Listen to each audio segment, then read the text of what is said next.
Meus queridos irmãos, muito boa noite, na paz do nosso Senhor Jesus Cristo, na graça do nosso Senhor. Mais uma vez, mais um domingo em que estamos nas nossas casas, mas nós vamos transmitir aos irmãos uma mensagem, em especial nesse domingo, Dia das Mães. Vamos falar sobre este assunto um pouco, sobre mães e futuras mães, não é? Uma orientação ou algumas orientações e uma oração, não é, pelas mães, futuras mães, como nós sabemos, e vamos tratar desse assunto aqui.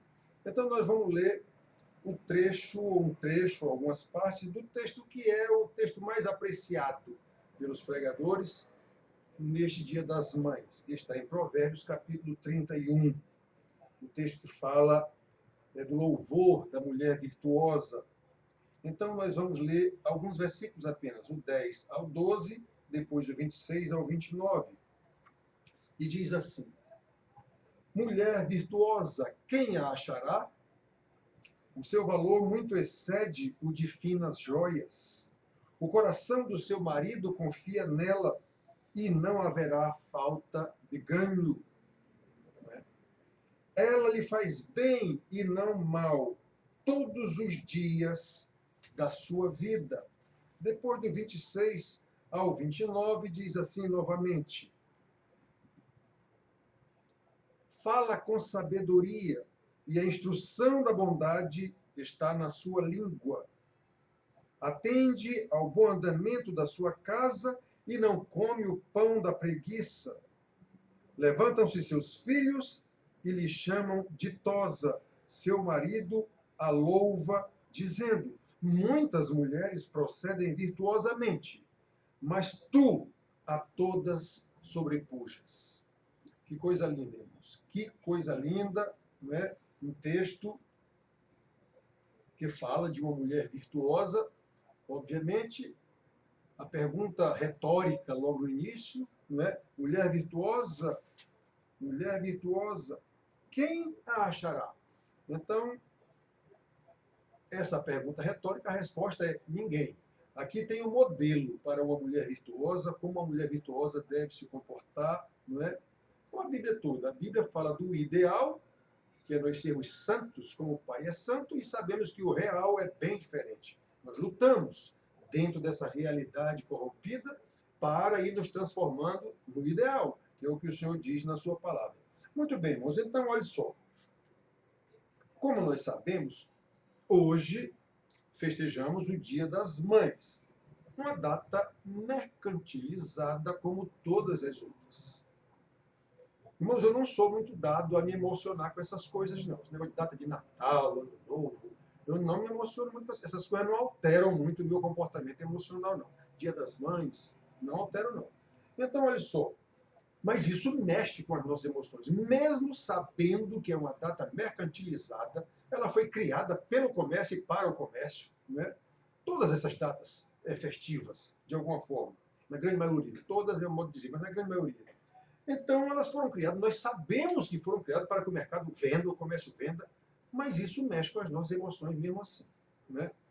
A ideologia cultural é tão forte que nós agimos nesse dia, no caso hoje, Dia das Mães, nós agimos nesse dia específico, não é? Como se nesse dia específico nossas mães, de repente, fossem mais mães do que nos outros dias ditos normais. Nós agimos como se fôssemos mais filhos do que nos dias ditos normais. Pelo menos procuramos ser melhores filhos nesse dia, não é? Eu acho isso, irmãos, eu fico olhando e prestando atenção ao comportamento das pessoas, da própria igreja, quando nós estamos lá e tudo. Desde jovem eu reparo essas coisas. Olha que já faz tempo. Eu digo, mas por que as pessoas mudam no Natal, no Ano Novo, no Dia dos Pais, no Dia das Mães? Por que elas mudam? Não é? A força da cultura. Então, irmãos, inclusive nos púlpitos, não é? Neste dia, com base nesse trecho de Provérbios 31 aqui, falando sobre a mulher virtuosa, pastores costumam fazer sermões de exaltação às mães, como se elas tivessem algum poder divino. Alguns sermões chegam a ser grotescos, dado um monte de elogios maravilhosos que os pastores usam para as mães, não é? Por exemplo, como se o fato da mãe dar à luz filhos fosse algum milagre. Eu vi ontem e hoje o boletim de uma igreja, o cidadão, na mensagem do boletim às mães, como se as mães fossem divinas. Né? A forma como ele escreveu, ele como se a mãe fosse alguém divino, com capacidade de dar à luz. Irmãos, não é nenhum milagre dar à luz, não. A mãe dá à luz. Não é nenhum milagre. Ser mãe é algo natural, segundo a providência de Deus, para a multiplicação da raça humana através do pai e da mãe, para a perpetuação da família, ambiente primário, primeiro usado por Deus para a divulgação das maravilhas que ele fez na criação, continuou fazendo nessa sua criação, e em especial está fazendo, já fez na eternidade, mas e continua em andamento, a redenção do seu povo eleito para testemunhar a redenção dessa criação. Então, o ambiente primário, o ambiente primeiro que Deus criou para a divulgação dessa maravilha foi a família. Pai e mãe e filhos. E aí procriem. Não há nenhum milagre nisso. Isso é algo natural que Deus criou. Ele fez por milagre, mas a continuação não é milagre nenhum. Né? Mas nós tratamos como se fosse milagre. Então, pois bem, irmãos, como hoje é dia das mães, a partir de um texto que eu li do pastor John Piper, pastor batista americano, reformado, é importante dizer isso, reformado. Então, o texto que eu li dele chamava-se, o título era Desafio às Mulheres. Muito bem, eu achei muito interessante o texto e fiz algumas adaptações, diversas adaptações, para orientações e como um tipo de oração para as irmãs, né? Rogando as bênçãos de Deus sobre a vida das irmãs mães e aquelas já casadas que se preparam para ser mães de primeira viagem, ainda não são, portanto caminham nessa mesma direção da procriação, da criação de uma família e, obviamente, do ensino a estes filhos que Deus lhes deu, né, pela sua graça. Então, considerando que as mães primeiramente relacionam-se com os seus cônjuges, com os seus maridos, muitas das orientações e petições que a gente pede aqui a Deus visam a alcançar uma relação conjugal equilibrada, sem o que naturalmente estará comprometida a criação dos filhos, o ensino dos filhos, portanto, o papel de mãe, se não houver um bom relacionamento com o seu marido. Então, irmãos, irmãs queridas, principalmente, que o culto hoje, a mensagem hoje é especificamente para as mães, né? Vamos a essas orientações e, no meio a elas, já petições e, no fim, a petição da graça do nosso Senhor sobre as nossas queridas mães. Então, primeiro, irmãs, vamos numa sequência aqui, que tudo, em qualquer circunstância, em qualquer esfera das suas vidas, tudo, absolutamente tudo, seja feito na perspectiva de Deus, como temos ensinado tanto usando essa frase. Tudo seja devotado à glória de Deus. Como Paulo ensina lá em Romanos 14:8, né? Que se vivemos para o Senhor, vivemos, se morremos para o Senhor, morremos, quer, pois, vivamos ou morramos, somos do Senhor. O que é que o homem quer dizer com esse versículo? Exatamente o que eu estou dizendo. Nós temos que viver e morrer na perspectiva do Senhor. Somos do Senhor. Lá em Coríntios, por causa da celeuma sobre comer ou não comer comida sacrificada a ídolos, ele diz de novo, não é? Ora, se o ídolo não é nada, imagine a comida. Então, o importante é que quer comais, quer bebais, quer façais outra coisa qualquer, fazei tudo para a glória do Senhor. É este o alvo. Nós fomos criados e existimos para a glória do Senhor. Fomos recriados em Cristo Jesus, convertidos, iluminados, habitação do Espírito Santo, para a glória dele mesmo, do Senhor. Foi para isso. Então não esqueçam nunca desse primeiro ponto logo, que tudo, em qualquer esfera de suas vidas, em qualquer circunstância, seja devotado à glória do Senhor.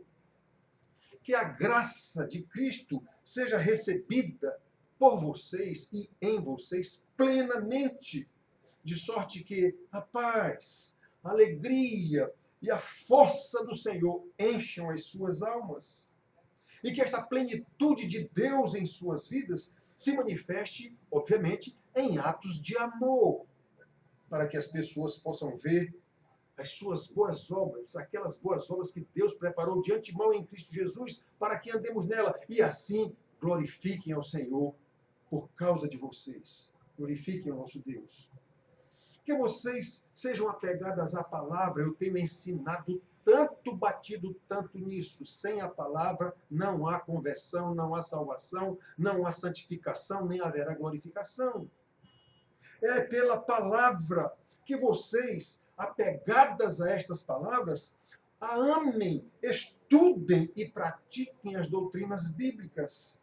Que sejam mulheres de oração com base na palavra, com base na doutrina, de forma que a intimidade com o Senhor aumente mais e mais a cada dia no temor do Senhor.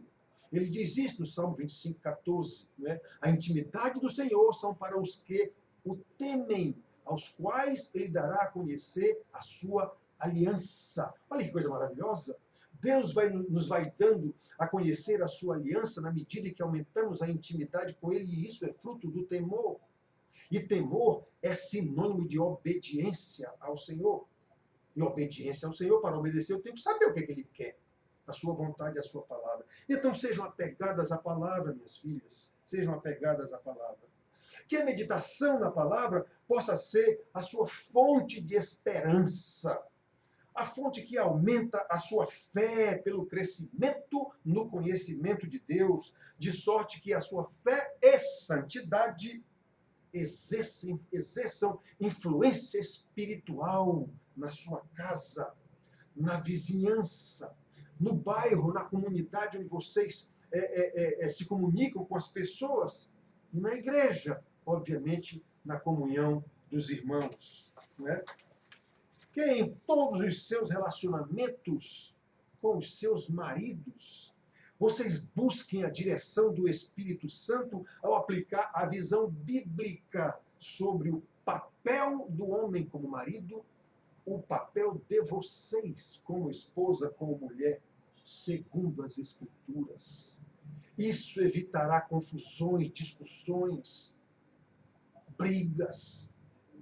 Se vocês, conhecendo o seu papel, inclusive ajudarem seus maridos, a mulher, a gente dizer isso não é elogiar ou enaltecer, não, as mulheres são mais inteligentes do que os homens, pelo menos são mais sensíveis, percebem as coisas com muito mais facilidade, captam as coisas com mais facilidade. Então, foi para isso que Deus fez a mulher, para ser a auxiliadora idônea do homem. O homem sozinho não estava completo, faltava a mulher. Então, esse sentido de complementariedade, homem e mulher, a mulher é o ser inteligente nessa relação, tanto que diz que a mulher sábia edificará o seu lar, lá em Provérbio. A que não tem sabedoria, ou a louca, como ele diz lá, esse louca está no sinônimo de não tem sabedoria, com as próprias mãos o destrói. Então, o que nós queremos pedir a Deus e orientar aqui é que sejam mulheres sábias. Essa mulher virtuosa aqui, quem a achará? É o ideal que nós perseguimos. Então, queridas, que vocês encorajem os seus maridos em seu papel designado por Deus. Seu papel do marido e seu papel o de vocês. O do marido como cabeça da mulher e líder da família. É ele o responsável. É ele o responsável. Foi a ele que Deus ordenou tomar conta da criação. Depois foi que Deus criou a mulher para lhe ser a auxiliadora idônea, mas nunca tirou essa responsabilidade de cima do homem, não. Então apoiem a liderança dos seus maridos de maneira criativa, inteligente, sincera. Influenciem espiritualmente os seus maridos através da tranquilidade, embora destemida, coisa que é próprio das mulheres. Isso só as mulheres têm, Deus deu a elas. Uma mulher é destemida e, ao mesmo tempo, tranquila. Ela sabe, se ela for inteligente, sabe, ela sabe agir com destemor, porém com tranquilidade, com sabedoria, com calma, com inteligência, através de uma vida de santidade e de oração. Pedro chega a dizer que as mulheres sábias, sem palavra, ganham seus maridos, que não são convertidos. Não está dizendo que vai convertê-los, não. Está dizendo que ganha seus maridos, mesmo sem palavra. Não é? Então, como nós lemos no versículo 26 aqui, a mulher virtuosa fala com sabedoria e a instrução da bondade está na sua língua, está na sua boca. Nós lemos aqui no versículo 26. Muito bem, minhas filhas, continuando, que vocês pensem criativamente e com sensibilidade cultural. Não esqueçam, quando a gente casa com uma pessoa de outra cultura, de outra família, às vezes de outra cultura até social, pertence a outro meio, ou a outro bairro, ou a outra cidade, alguma coisa, às vezes até a outro estado, a outro país. Então tenham sensibilidade cultural ao moldar o estilo de vida ao lado dos seus maridos, no sentido de ajustar sabiamente o tom do seu relacionamento com os seus maridos, totalmente comprometidas com o seu ministério de esposa e mãe. Preste atenção como fala com o seu marido, entendendo qual é a cultura dele. Procure ver isso. No noivado, no namoro, no noivado, tudo são flores, mas depois que casa o negócio começa a mudar. Começa a mudar. Ninguém se mostra realmente como é no namoro e noivado, não. Só vai se mostrar depois do casamento, quando a gente passa a viver junto. Então, a mulher é o ente sensível nessa relação para compreender isso e adequar o tom do relacionamento, inclusive do marido. Como é que ele vai falar com você? É você quem vai dar esse tom, com sabedoria, certo? Então, olhem só, minhas filhas, que vocês não desperdicem o seu tempo com futilidade. Nós temos visto tanto isso em nossos dias. Não desperdice o seu tempo com futilidades, sabendo remir o tempo para Cristo, para o seu reino, através da sua família. Por quê? Como Paulo nos ensina lá em Efésios 5,16, os dias são maus. Nós não podemos desperdiçar tempo. Nós vemos hoje, meus irmãos, que coisa terrível. Nós vemos hoje, temos lutado com isso. Presbítero Daniel tem lutado com isso, para a gente criar a cultura do culto doméstico em casa, que foi perdida há muitos anos, há muitas décadas. Foi perdida a cultura do culto doméstico em nossos lares. Olhem, mulheres, a sua sabedoria faltando aí. Não é? A responsabilidade é do homem, mas falta a sabedoria da mulher para fazer isso. Lembra que nós falamos agora aqui? Adequar o tom de como falar, de como manejar as coisas. É a mulher que é sábia. Alguém, na brincadeira, às vezes diz que o homem é o cabeça, mas a mulher é o pescoço, ela quem vira a cabeça para onde quer. Não é? Então, que a mulher não desperdice o tempo, nós temos visto isso em larga escala em nossos dias, por causa de problemas políticos e agora por causa do coronavírus. É o dia inteiro nesse negócio de mensagem para cá, mensagem para lá. Vocês sabem qual é a contribuição que isso tem para a edificação da sua vida, da vida do seu marido, dos seus filhos? Nenhuma! Mas nenhuma mesmo, isso é pecado. Desperdiçar o tempo com besteira no smartphone e mandando mensagem para um, para outro, não sei o que, o tempo inteiro para nada. Exatamente para nada. Essas mensagens sobre Covid, sobre Bolsonaro, sobre não sei o quê, isso não serve para nada. A maioria das pessoas que você manda, ele manda para outras e se perde. Acabou-se. Quando você encontra essas pessoas, sequer comentam. Você viu aquilo que eu mandei para você? Sequer comentam. O contentamento é simplesmente ver e mandar para alguém. Pronto, acabou. Qual a consequência disso? Nenhuma. Perdeu o tempo. Não soube remir o tempo para o Senhor. Enquanto esses filhos estão para o outro lado, lá no smartphone também, sem ninguém estudar nada, sem ler Bíblia, sem fazer culto, sem coisa nenhuma. Então, minhas queridas, prestem atenção. Você, mãe, é a sábia de Deus para ajeitar essas coisas. A responsabilidade é do pai. Ele deveria coordenar isso. Mas, normalmente, essa sabedoria quem tem é a mulher. Ou não. Então, meus filhos, prestem atenção. Né? Prestem atenção. Que vocês desenvolvam uma mentalidade e um estilo de vida humilde e perseverante, considerando a brevidade da vida, como nos ensina a palavra de Deus. O salmista, no Salmo 144:4, diz que o homem é como um sopro, os seus dias como a sombra que passa. Olha, eu lembro do meu tempo de estudante, eu lembro do meu tempo de jovem. Quando eu via um homem com 40, 50 anos, eu achava aquele ser, um ser muito velho, 40 anos, 50 anos. Eu estou com 65, imagine. Eu era jovem, adolescente, 14, 15, 16, 17 anos, e achava um homem com 60, 70, nem isso, 40, 50 anos, eu já achava uma pessoa muito velha. Pois eu estou com 65, já passei por cima do tempo que eu achava velho, e estou aqui ainda falando com vocês. Então é muito rápido, é muito rápido. Já faz 14 anos que eu chamo a atenção de todo mundo da nossa igrejinha para o estudo diligente e responsável da palavra de Deus. 14 anos, irmãs. 14 anos. E dizendo as mesmas coisas, porque eu estou dizendo que está na Bíblia. Então eu não posso dizer outras coisas. Eu estou dizendo que está na Bíblia. Então vejam bem, essas coisas aqui. Não desperdice o seu tempo. Prestem atenção a isso. Saibam remir o tempo, como Paulo ensina. E como Jesus diz, os dias são maus. Basta cada dia o seu mal. Não fique se preocupando com o que vai acontecer amanhã, depois da manhã, com o Covid, com o Bolsonaro, com o governo. Faça o seu planejamento em casa, veja a sua família, oriente sua família. No temor do Senhor, de acordo com a palavra de Deus. É isso que uma mãe crente deve fazer. Muito bem.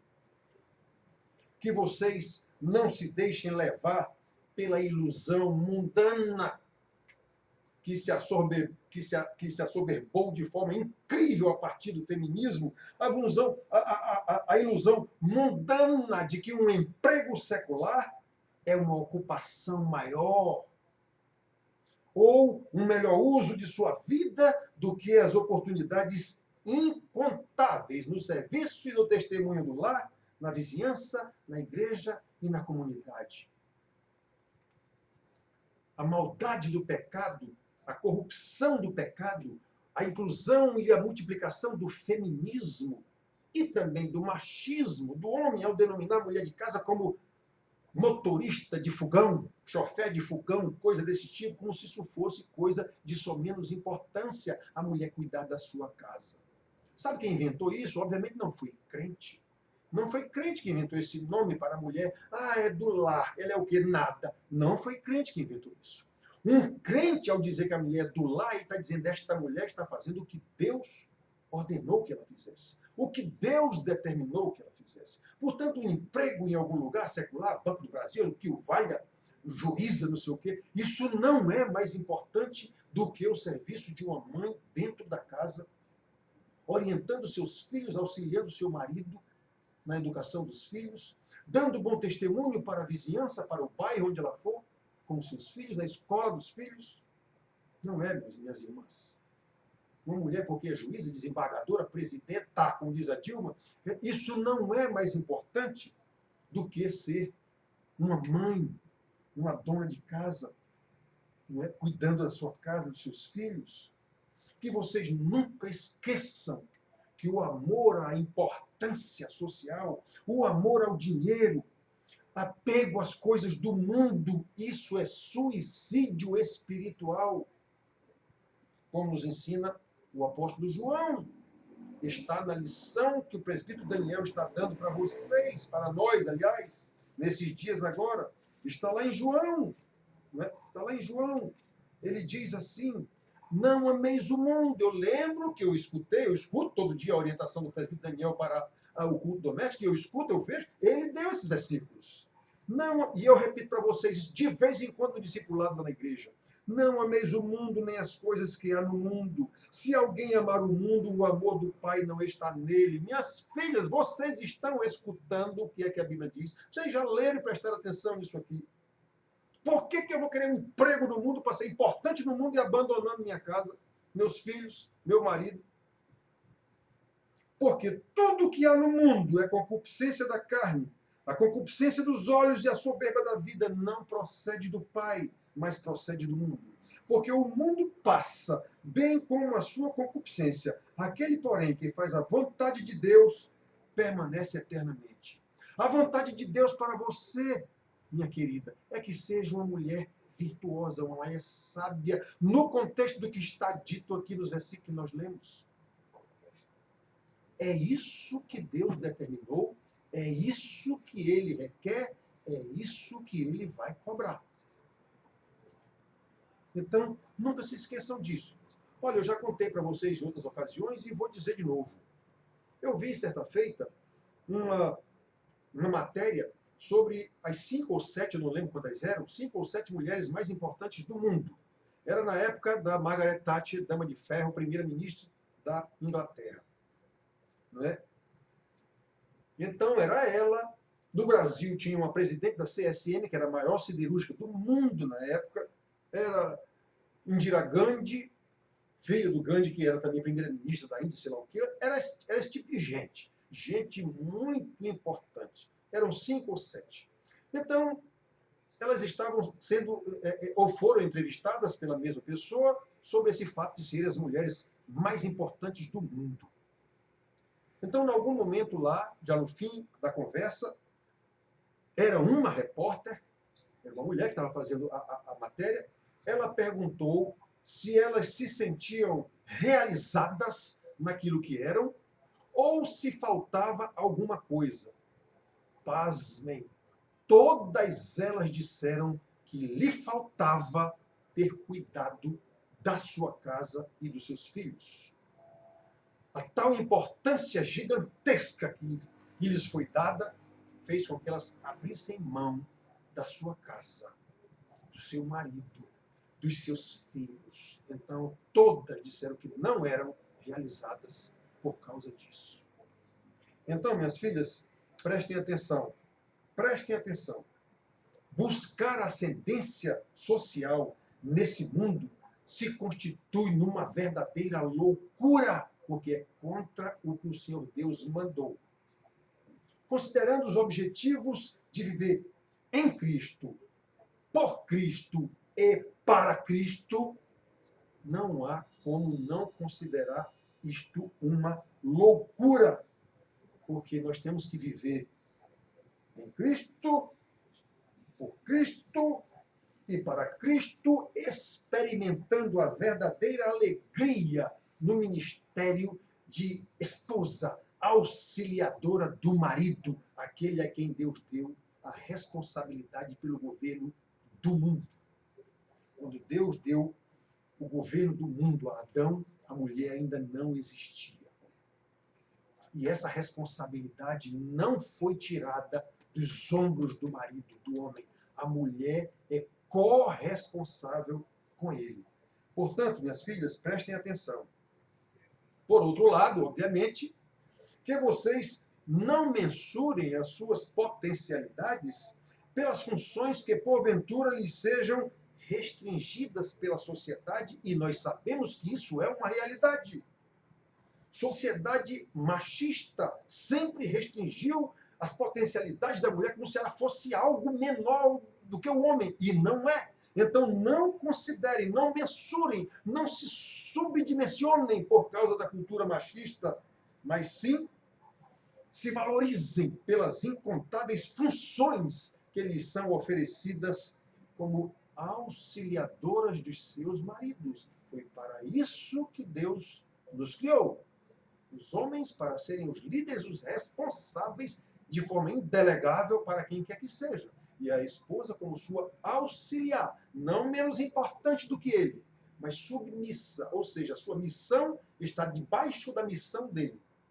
Os dois têm essa missão, e a mulher é a inteligente nessa história, como nós vemos na Bíblia. É ela que é sábia ou deixa de ser sábia, é ela quem edifica ou destrói a própria casa. É a mulher. Não tem nenhum versículo na Bíblia dizendo que o homem é um ser sábio a quem Deus deu o comando do mundo. Não tem isso, não.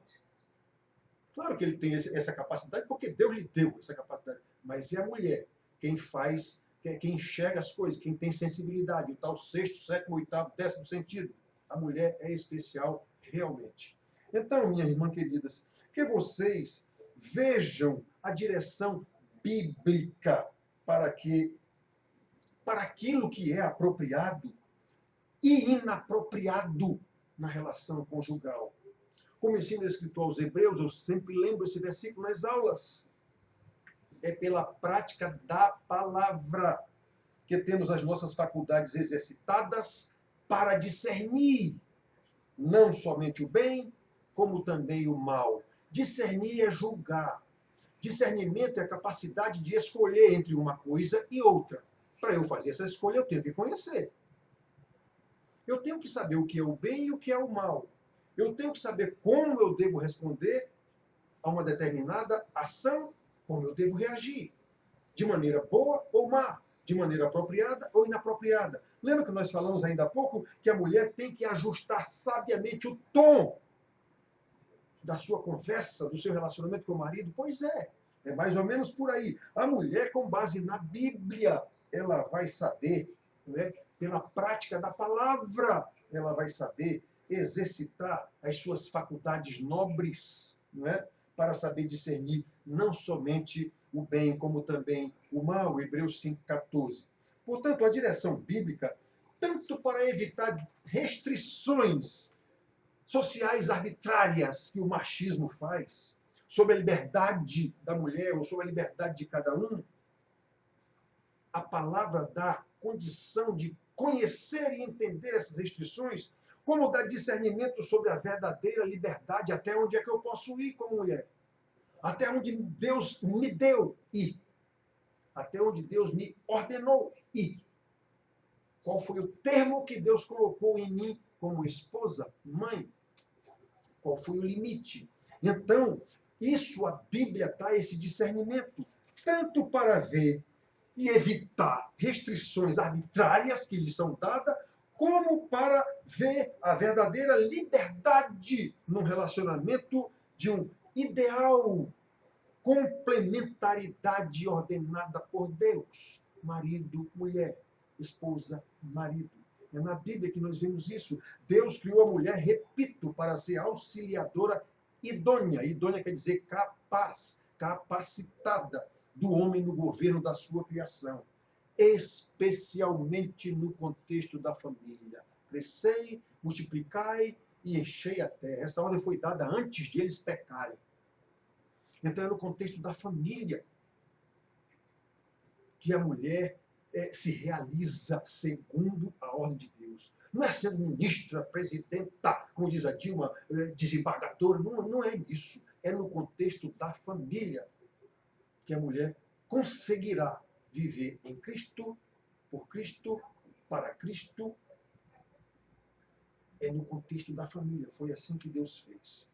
Então, minhas irmãs, como hoje é Dia das Mães, que as mães e aquelas que se preparam para ser mães, como eu disse no início, aceitem alegremente no Senhor, no poder do Senhor, no Espírito Santo, aceitem alegremente a corresponsabilidade. A responsabilidade é do marido, a corresponsabilidade com os seus maridos no ministério de criar.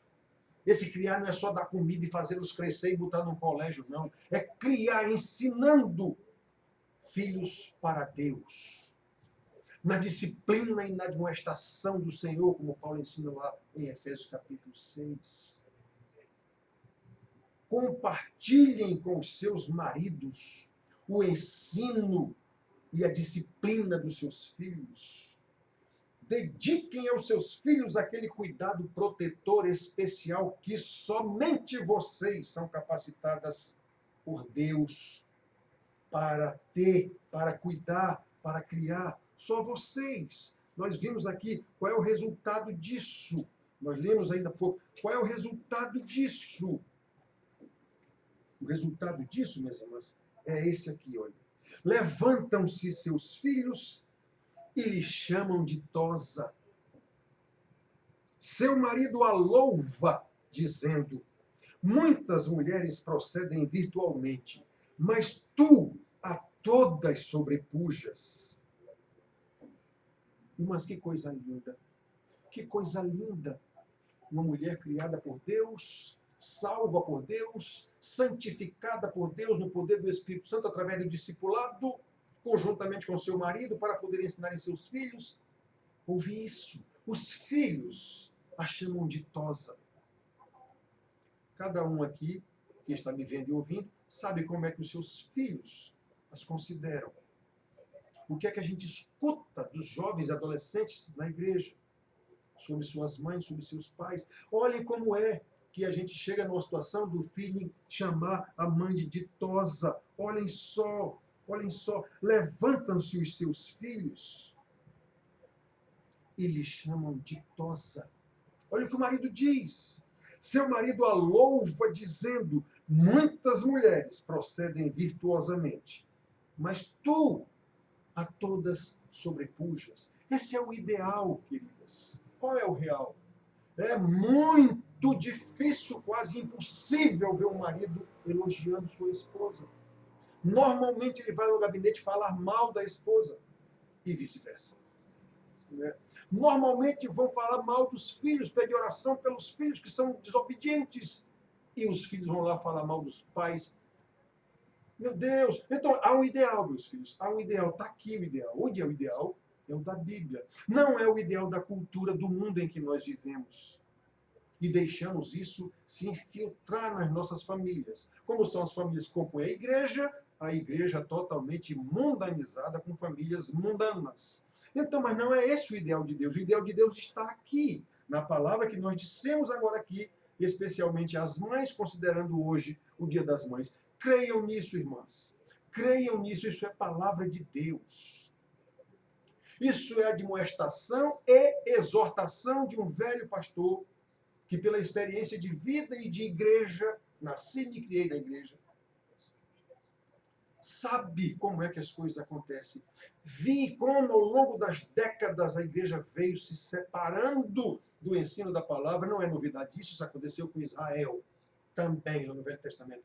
Então, só que nos compete, como pastores, chamar a atenção, ensinar, instar, corrigir, repreender, encorajar, sempre na palavra. Então, minhas mães queridas, prestem atenção. É na palavra de Deus que nós encontramos o que nós temos que fazer. Mulher virtuosa, quem a achará? Pelo que a gente conhece no mundo, ninguém vai achar essa mulher virtuosa. Mas nós temos aqui na Bíblia o modelo para ela ser virtuosa. Não é? O seu valor muito excede a de finas joias. O coração do seu marido confia nela. E não haverá falta de ganho. Essa mulher não desperdiça nem o seu tempo com futilidades e banalidades. Ela atende o bom andamento da sua casa. Não come o pão da preguiça. Aí, por causa disso, levantam-se os seus filhos e lhe chamam de tosa. Oh, que coisa maravilhosa, minhas filhas. Esse é o nosso ideal. Se o marido a louva dizendo, muitas mulheres procedem virtuosamente, mas tu, minha mulher querida, a todas sobrepujas. É esse o ideal. Estas são, minhas irmãs queridas, as orientações que tiramos do texto e do texto do homem lá que nós vimos. É um texto que dizia, o nome do texto lá era Desafio às Mulheres, no sentido de que se tornassem mulheres sábias, não é? Para as mães e futuras mães, essa é a orientação, e é a nossa oração, rogando as bênçãos de Deus. No momento em que vamos dando essas orientações, já rogando sempre que vocês façam assim, que vocês façam assim, que hajam assim. Obviamente, isso tem que ser no temor do Senhor, fortalecidas no Senhor e na força do seu poder. Então, estamos sempre rogando as bênçãos de Deus, para que eles infundam o seu temor. Sem o temor de Deus, nada feito. A fim de que, em obediência, pela fé, isso quer dizer, conhecendo a palavra do Senhor e fazendo o que o Senhor mandou. É isso que é em obediência pela fé. E assim que vocês vivam em santidade, conduzindo com corresponsabilidade, juntamente com seus maridos, a família. Para quê? Como falamos logo no primeiro, lembrando que tudo e qualquer coisa, e qualquer esfera, e qualquer contingência, e qualquer possibilidade, o que for, tem que ser devotado à glória de Deus. Então, que vocês possam viver em santidade, juntamente com seus maridos, levando seus filhos a crescerem em conhecimento e santidade. Tudo isso para a glória do nosso Senhor Deus. Feliz Dia das Mães. Deus nos abençoe a todos. Amém.